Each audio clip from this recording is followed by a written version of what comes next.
Alright, what's up ladies and gentlemen, it's Super here and welcome back to another MK11 video.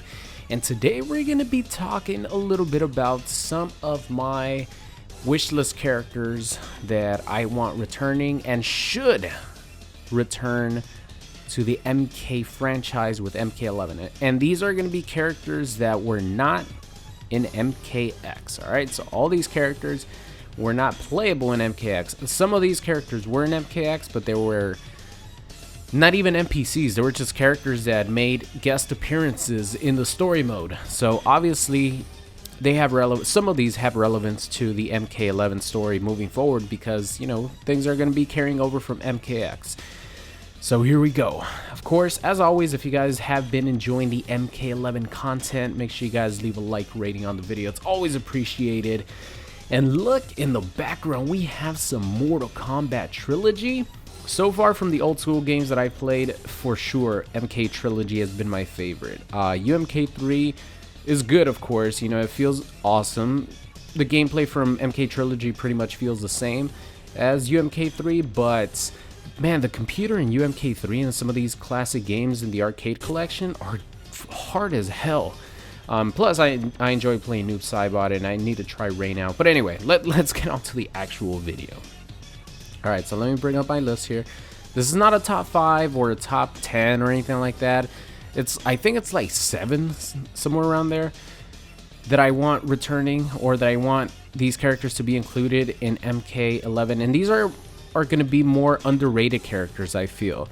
Because you guys know, if it was up to me, I would pick Rain, Noob Saibot, Smoke, all these characters, but I'm excluding them from this list. I'm going to mention some underrated characters that a lot of people have, you know, told me that they want. One of these I didn't even know anything about, which I'll get to her in a bit. But the first one is a character that's on screen right now, and I'm not talking about Noob Saibot, I'm talking about Nightwolf. I always thought that Nightwolf's gameplay looked really stylish and cool. I always liked Nightwolf. His like multi-axe combos, I think he has them in MK9. I know he has them in MK3. Those combos look so stylish and cool. I really want the return of Nightwolf. And of course, like I mentioned before, he's one of the characters that actually made an appearance in MKX, but not even as an NPC, he was just a revenant. I would have liked to see his gameplay, like as an NPC. Of course, he would have played like his MK9 self, but still, it would have been cool to see him in action. So Nightwolf, I think, is a definite must in MK11. Next up here is Jade, and I'm not saying this because she is like one of the most fan favorite female characters ever. I just never really got to play with Jade, but I have gotten to appreciate her playing UMK3 and MK Trilogy because I find her ability to make projectiles go through her really interesting. So Broly has this ability in Dragon Ball FighterZ where he puts up a barrier, and you know, it's like a giant barrier, a giant bubble around him, and projectiles go right through him, whether it be normal ki blasts or super moves. They just go right through him, and it's really cool. It's something that's interesting that I know Jade has always had since the beginning of time, but I think it could have a place in MK11, you know, a unique playstyle. Plus I like her, you know, like the gavel that she throws, and she's pretty much like you know, that variation of Katana, just that Katana's way of playing as Jade. But I think Jade having her own variation, or being her own character, would be really cool to see her come back, especially with that, you know, ability to have projectiles go through her. Next up here we have Cabal. When the name Cabal comes out of someone's mouth, usually what the other person thinks is overpowered, broken character, because pretty much every game that Cabal has been in, he's been insanely good just because of the tool set that he has as a character. You know, the insanely fast, you know, speed move, I don't know what the hell it's technically called. It captures you in a tornado, or he just makes you spin, right? He captures you. Then you have his, you know, his gas mask blasts that he could shoot in the air or on the ground. Just his tool set is always going to make him really good. Of course, he has his weapons that he could use, but that doesn't mean that just because he's a good character and he has tools to probably make him a good character in any MK game, doesn't mean he doesn't deserve to be in the next Mortal Kombat game, and doesn't mean that he's not a badass looking character. Moving on now to the next character, we have Frost. Do I need to say more about Frost? Just look at this character design. Frost has always been one of the best designed female characters in Mortal Kombat history. The spiky blue hair, being a female cryomancer, oh man, her insanely cocky, arrogant attitude, super cool, no pun intended. I definitely think that she deserves to be in MK11 as one of the female characters, and she made a very small appearance in the MKX story, trying to you know, beat the hell out of Scorpion. So I really want Frost in the game. Moving on here, this one is gonna be one that's out of left field for a lot of people. Damn, I'm getting my ass kicked by Sindel. MK Trilogy had pretty tough AI too. It's just that I had that insanely broken cloud move from Noob Saibot that led into like a ton of damage. But anyway, all right, so this next character is one out of left field. I know you guys are gonna be like, what the hell are you talking about? I really want Motaro back in a Mortal Kombat game.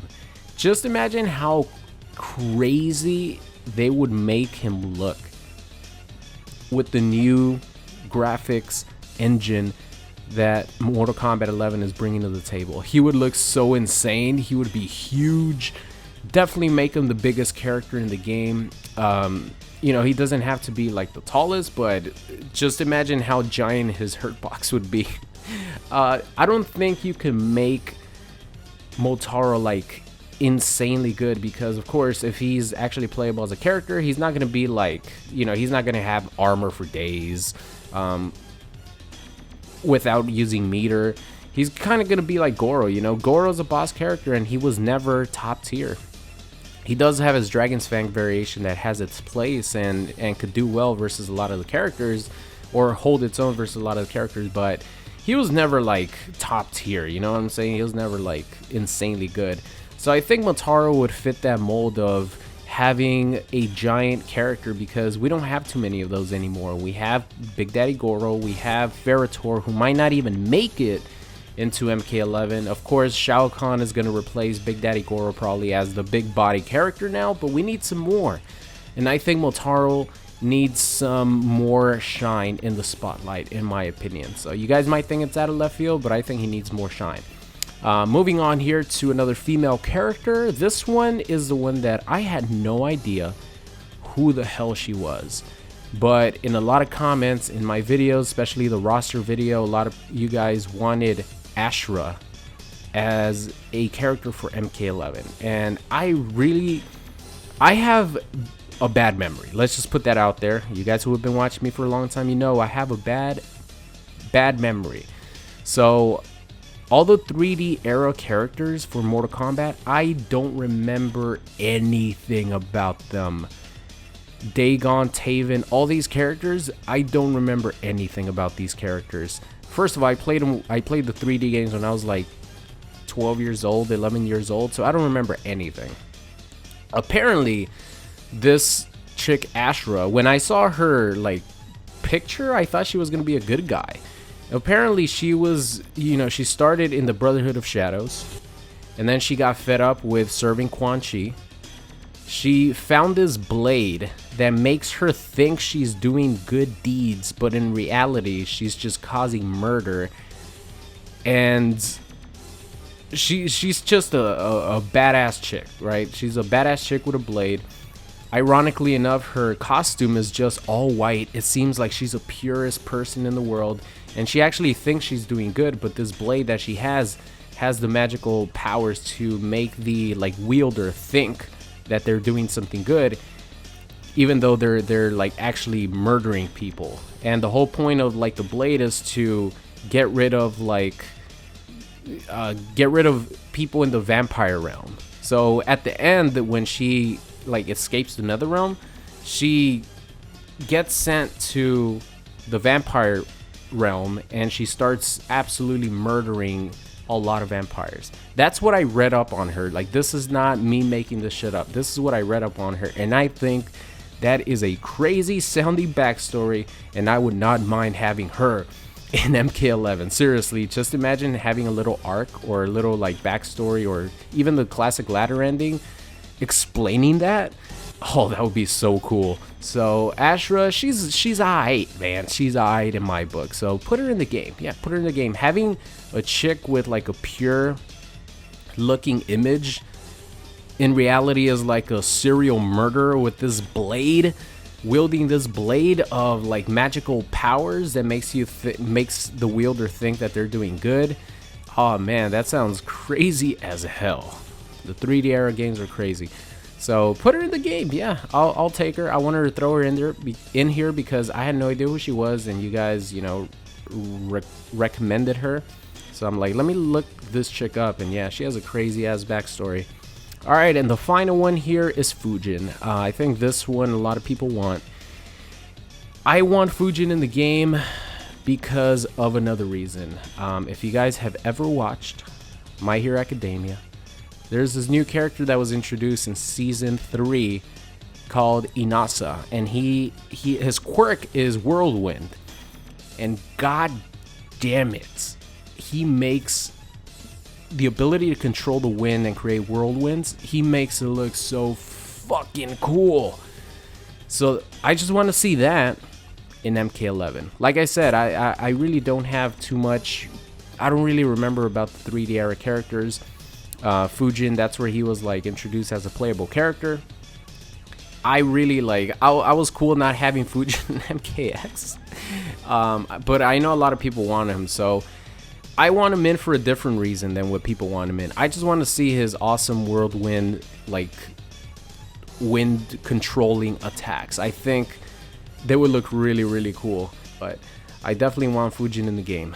Whether I want him for that reason, you want him for another reason, we want Fujin in the game. Please NetherRealm, give us Fujin. So I think that's gonna be it, ladies and gentlemen. Hope you guys enjoyed today's video. Fun little video, always a blast, like looking up these characters, remembering that, you know, how cool Nightwolf looked, and searching up this Ashra chick that has an insane backstory. Making MK11 videos is just fun in general, especially when we don't know anything about the game. So definitely expect a video talking about some gameplay wish lists, or just you know, like ranked match wish lists, gameplay wish lists, stuff like that. You guys will see what I'm talking about when I upload that video. But thank you guys so much for watching this one. Leave your thoughts in the comment section of your like characters that you want to see that might not be like your top 3 or even 5, you know what I mean? Because of course, Noob Saibot, Rain,